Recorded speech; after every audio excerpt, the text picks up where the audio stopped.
Hi friends, this is Carmen. Welcome back to my channel. Today I'm going to be sharing with you some of my best hanging plants that I have in my collection. So stay tuned for that. Now, I couldn't have a best hanging plants video without including this one. This is the spider plant, and it is definitely one of the best hanging plants you could possibly have.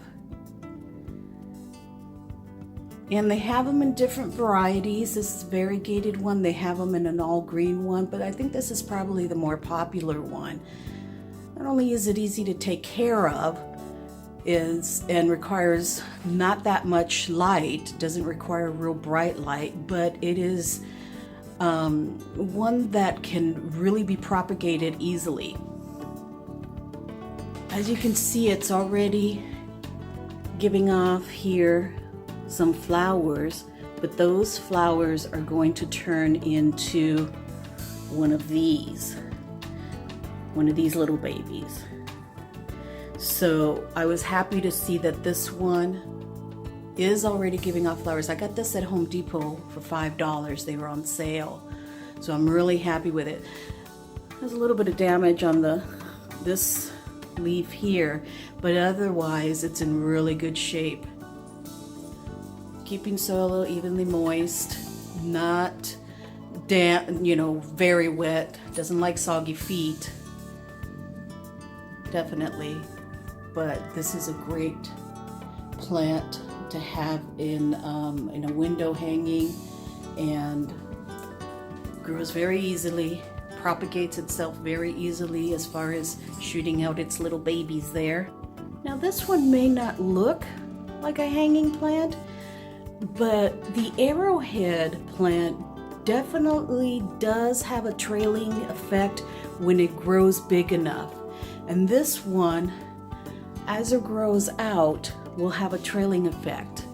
And you don't necessarily have to have a huge trailing effect to be able to hang plants.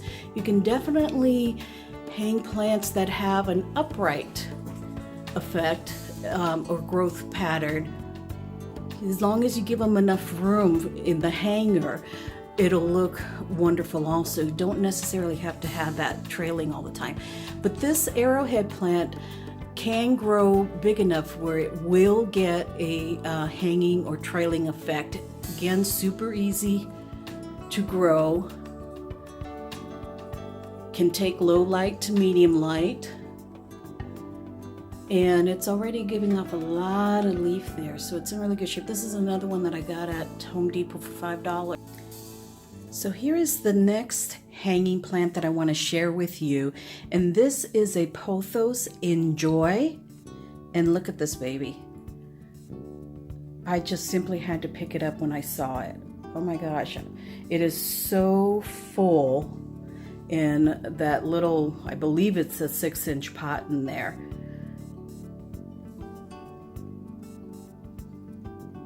Look how full that is. Now, I wanted to show you this before I cut some of the bottom pieces off.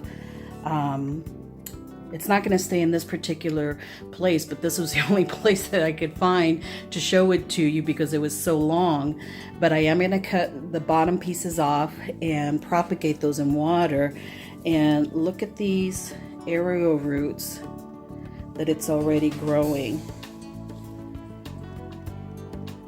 It's just really incredible.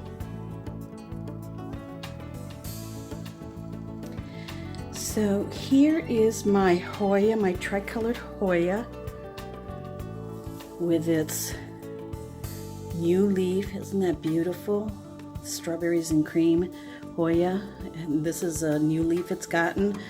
It's been a while since it's gotten a new leaf, and although it didn't show signs of dying, it didn't really show signs of growing until finally it gave off that leaf.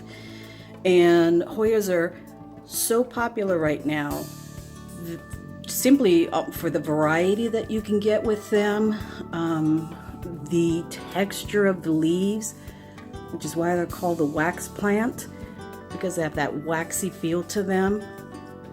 And they can be once you get the hang of it, they can be an easier plant to grow in the sense that they don't require a lot of maintenance. Sometimes if you just leave them alone and not try to love them too much with water is best, because that's definitely how I've killed one in the past, is just overwatering it. But this is a beautiful plant as far as its uniqueness in the shape of the leaves, the color of the leaves. This one has not bloomed, but definitely Hoyas have a unique bloom in the little bunch of flowers that it gives off. This is a senecio string of bananas, and this is sitting outside in my balcony. Has been for about a year now, and it's doing really well out here. Now this plant can be inside. It definitely, if you live in a region that gets snow, I would put it inside. But here in Arizona, I leave it outside year round. When it has gotten down into the freezing, I'll cover it with a cloth, a lightweight cloth, to protect it from any frost. But other than that, it will be out here in the shade of my patio. It does not get any direct sun because that will definitely scorch it. But you can have this inside in a bright window and it will do great. This guy has grown at least a foot since I've had it. Filled in really nicely here at the base. And it really loves this cocoa liner pot here. I water it once a week, and it just does really well out here. And I fertilize it once a month in the growing season, spring through summer. And again, this can be inside or out, but definitely if you're in a zone that's less than 8 or below, I would bring it inside. Thanks so much, friends, for joining me today. Hope you enjoyed the video, and if you haven't already, please consider subscribing to my channel. I do videos once a week, so there's always something going on here. Thanks so much for stopping by today. Have a blessed day.